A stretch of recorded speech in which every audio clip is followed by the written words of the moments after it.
Rich People Problems by Kevin Kuan. It's the third and final book in the Crazy Rich Asians series. As I usually find is my complaint about the final book, movie, season within a series, is that resolution happens too quickly. I personally want to be gently sloped out of this heightened state of anxiety and excitement instead of just dropped off a cliff as soon as you find out what happened. But as I said, it's a common complaint, so let's move on. As the notorious B.I.G. once said, no money, no problems.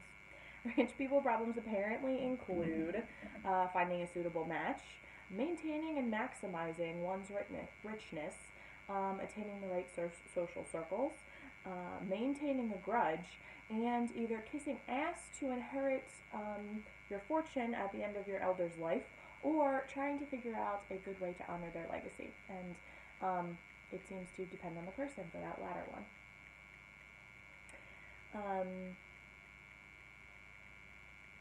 I very much enjoyed learning more about Su Yi's background, and I liked how it sprinkled in a little bit of the history of Singapore and China, and how that sort of played out lightly. Obviously, it didn't go into too much detail, but I did appreciate those aspects of it, and she's a fascinating woman. One of the things that I thought was really cool about her is this sort of double standard that was pervasive throughout all three books, talking about how, she raised her kids, at least her daughters, to know that they weren't going to inherit anything, and that they needed to marry rich in order to, really gain their status, or maintain their status, as, it might seem. So anyway, her natural patriarchy or matriarchy in a culture and in her actions that seem to be pervasively patriarchal.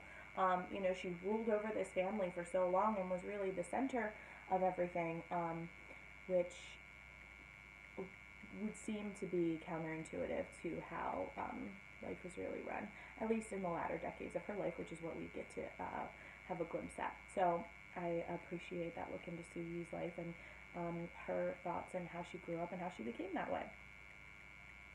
It's sort of frustratingly hopeful, this matriarch slash patriarch dynamic, but also, yeah, if that makes any sense at all. Frustratingly hopeful. I thoroughly enjoyed the series, really. I would definitely read it again, and I probably will after I see the movie. If you saw book review number 2, I still haven't seen the movie, but it's on demand, so maybe that'll be a good Saturday night thing to do.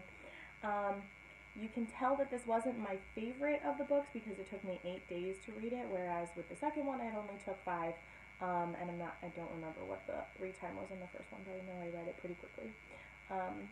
So I would recommend this series to anybody looking for a quick drama that's going to really encapsulate you, and there's a lot of detail to it, and there's a lot of, it's a contemporary fiction, so it would be a good beach read down the road. Yeah, take it up to a log cabin in December.